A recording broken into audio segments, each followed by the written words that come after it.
The first episode of Dragon Ball Daima is there, and I'm totally convinced. The beginning definitely gives me hope for a lot more awesome stuff to come.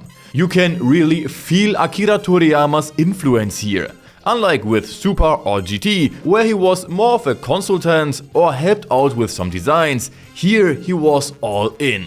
And you can feel it in every minute of this first episode. So welcome to the Dragon Ball Daima Deep Analysis. There's an incredible amount to cover today, so let's get right into it. The anime begins with a super quick recap of Dragon Ball Classic covering the Saiyan, Namek and Cell sagas. We get a brief look at Goku's adventures, all leading up to the iconic group photo. Now, I have to say, this is pretty much my only real criticism. That picture feels, honestly, kind of lifeless.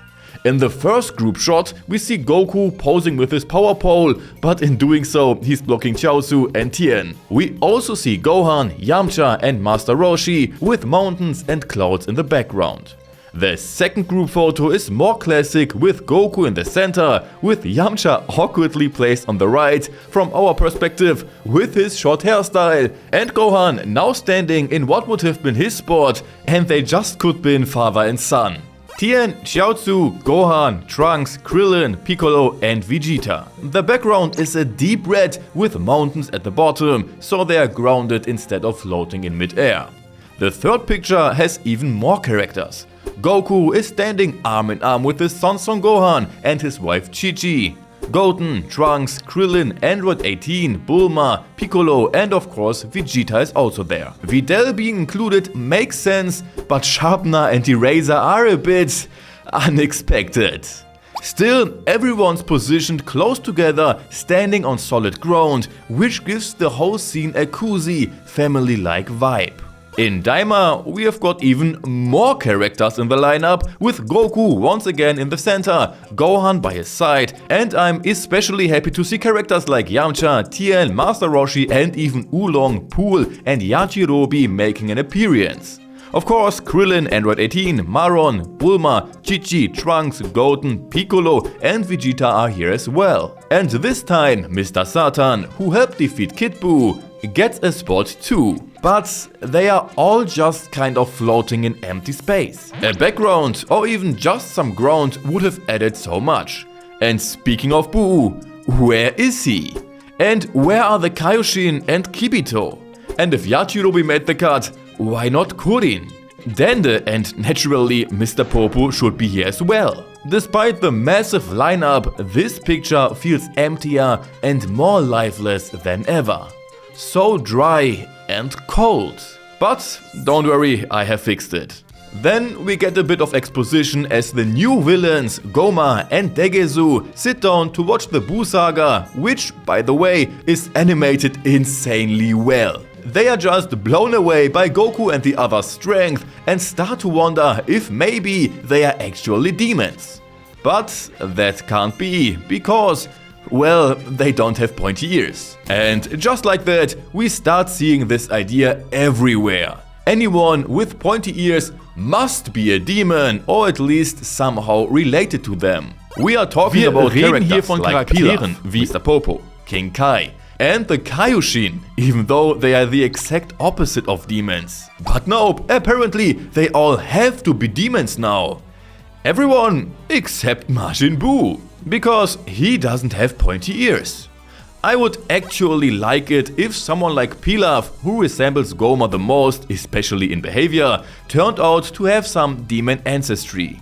But it seems like pointy ears are more of a trait of demons than concrete proof that someone is a demon themselves. It's definitely possible that some of them are demons, or at least descendants from demons. I think that would be pretty awesome, especially because Piccolo's alias from the 23rd Tenkaichi Budokai, Ma Jr. or Demon Jr. would make even more sense. And the fact that the Namekians created the Dragonballs, which sort of puts them at odds with the gods' rules, would fit well with them being descendants of demons. They watch as Buu casually snacks Dabura, making Goma the new ruler of the demon world. Except now, Babidi will probably target them next.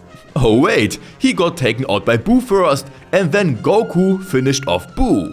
Well, Kid Boo, since Fat Boo is still around. This definitely has them a bit freaked out now, because they think someone's going to come for them next to knock him off the throne. This recap couldn't have been done more perfectly.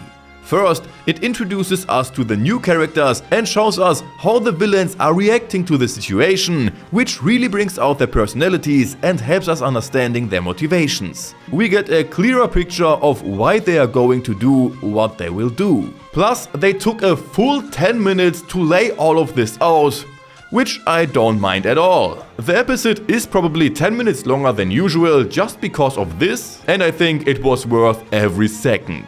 The newly animated scenes from the Boo saga were incredibly well done. Not only did they make my nostalgia heart skip a beat, but they were also crucial because many newer viewers never saw or read the Boo saga. A lot of fans from the newer generation only started with Dragon Ball Super, so they don't know everything about the Boo saga. And since this series seems to be basing its storyline on that saga, they made sure to recap it in a way that gives everyone a simple understanding of why the villains are motivated to act now. They have been given a reason that's totally rooted in Goma's insecurity and weakness, setting up why they would want to take action against Goku and the others on their own initiative. Now the two villains catch wind of the Dragon Balls on Earth, which they plan to use to weaken their newly identified enemies. This plan becomes even more tempting when Degesu's sister, Dr. Arinsu, shows up, subtly intimidating Goma to secure her own financial backing from the new king. She overhears their strategy to use the Earth Dragon Balls to turn their foes back into kids. For their second wish, they aim to get their hands on the Evil Third Eye, a mystical object that, when placed on the forehead, grants unimaginable power. It will be interesting to see Goma's reaction when he comes across Tien. This artifact was once lost by Dabura's father, Abura. And Abura isn't just Dabura without D. Okay, actually it is, but it's also a nod to the magical phrase Abura Kadabura. Although, honestly, I think Aburaka would have sounded better. But who knows, maybe Dabura has another relative, like a brother or maybe even a mother, who gets the Ka as a name. The third wish is still undecided, and Degesu definitely has his eye on it. To ensure they won't have any trouble getting their hands on the Earth Dragon Balls, they enlist the help of their own Namekian ally, the one who originally created the 3 Dragon Balls of the Demon Realm. These Dragon Balls, however, can't actually be used since he also created 3 powerful guardians known as the Tamagami to watch over them. The names of the new villains are, of course, classic references again. Akira Toriyama just couldn't resist sneaking those in. Neba comes from Neba Neba, which means something like sticky or gluey, similar to slime, fitting for a Namekian given their connection to snails, as Nameku is a play on Namekuji, meaning snail in Japanese. Goma has a double meaning. It could mean sesame, adding to Toriyama's food-themed names, or it could refer to Goma, a Buddhist fire ritual traditionally used for unity and spiritual transformation. It hints that Goma could get a transformation, possibly tied to the third eye he wishes to obtain. Tamagami combines Tama, meaning ball, and Gami, meaning god or divine, suggesting that the guardians of the Demon Realm Dragon Balls are, in a sense, divine balls themselves. Degesu is a variant of Degozaimasu, an old-fashioned formal way of saying that's how it is. Arinsu also comes from an older form of polite speech, specifically from the Edo dialect Arinsu, which conveys a kind of distant and mystical respect and courtesy. The fact that those 2 Kaioshin siblings have such names could hint how they ended up in the demon world. I think that Degesu joined their demon ranks either because he was manipulated or out of spite, since he couldn't stand that his older brother was chosen as a Kaioshin. He has even mentioned himself that he holds some grudge simply for his brother being a Kaioshin.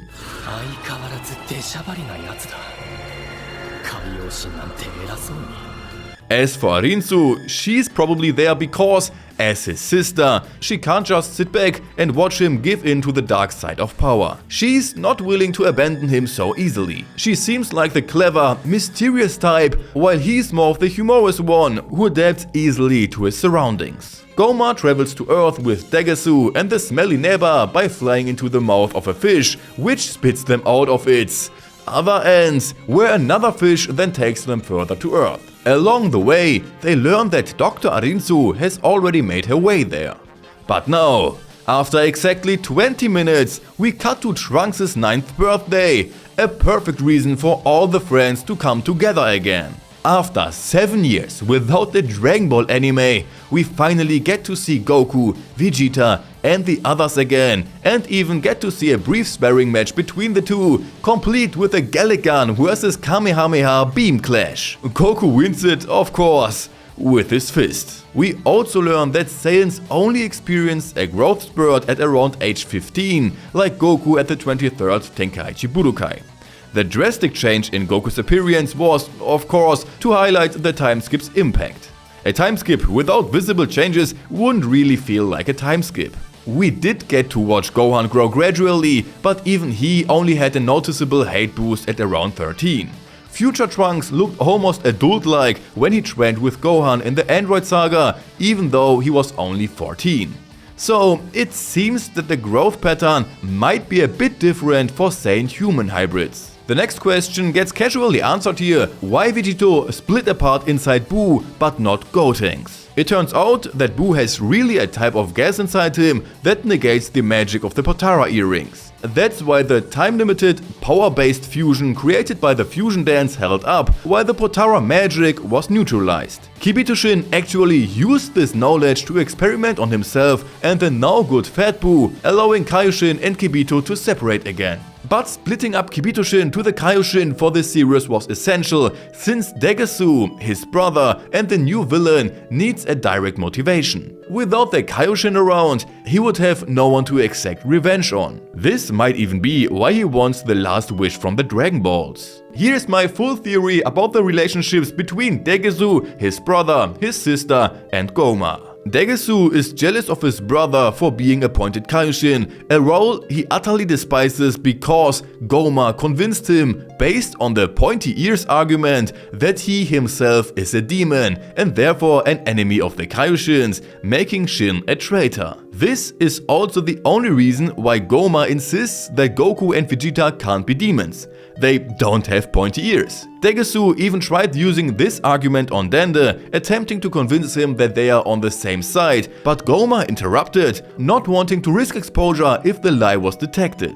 Meanwhile, Arinsu, unwilling to abandon her brother, conducts experiments on pointy-eared beings in the demon world, hoping to prove to Degesu that not all creatures with pointy ears are demons, and not all demons necessarily have pointy ears. This could be the reason Goma is considering cutting off her research funding. If her findings come to light, his lie will be exposed and Degesu could leave. Or it could be that Degesu's jealousy over not becoming Kaioshin is truly so intense that it drove him to the side of the demon realm regardless. Of course, I could be completely wrong here. But what's your opinion? Just write it down in the comments. Just as Mr. Popo was about to jump into the match, they get visitors. The newcomers introduce themselves as being from the demon realm. They reassure Dende that he doesn't need to be afraid because, as a Namekian with pointy ears, he is kind of a demon too. They initially try to convince him to simply hand over the Dragon Balls,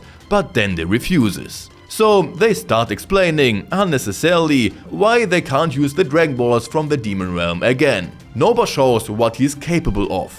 He goes to the edge of the palace and summons all of Earth's Dragon Balls to him, even though they are still in their stone form. But that's no issue as well. With Shenron quickly summoned, they make their first wish: turn everyone who was involved in the fight against Majin Buu and their friends back into kids. Now I'm curious about how this will affect the Elder Kaioshin and Majin Buu. Usually Shenron doesn't ask for clarification on wishes, he just interprets them and acts. But it seems like he might have wanted to mess with Goma a little here.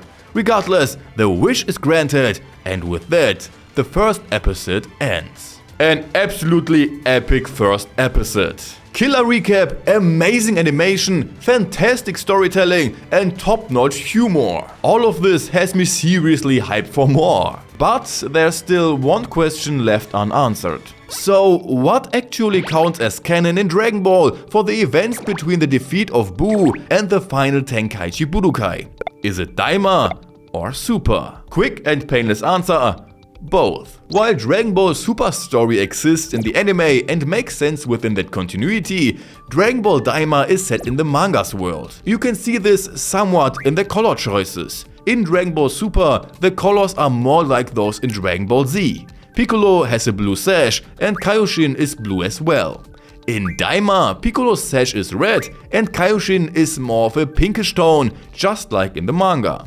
This also means that there is no real contradiction with the Kibito Shin, since the two series essentially take place in parallel universes. One in the anime continuity and the other in the manga. In the manga, the explanation that Vegito's Potara fusion lasts for an hour would never have worked. That's why I always saw Super's explanation as an ass-pull. In the anime though, Vegito actually took his time. He first fought Buu in his normal form, then eventually powered up to Super Saiyan, deflected multiple Super Ghost Kamikaze attacks, and countered tons of other moves, including when Buu went inside Vegito himself. This stretch-out fight at least somewhat justifies the time limitation, even though it was still a lucky coincidence that they split right after they dropped the barrier inside Buu. The 1 hour rule is very strange though, especially given that it supposedly doesn't apply to Kaioshins, even though it would make a lot more sense if it did work that way for them. So that's it with the first episode of Dragon Ball Daima. I hope I can keep making videos like this every week, but up until now, feel free to check out all my other videos. But that's it again from me. I hope you enjoyed this video, we'll see us next time, so take care my friends!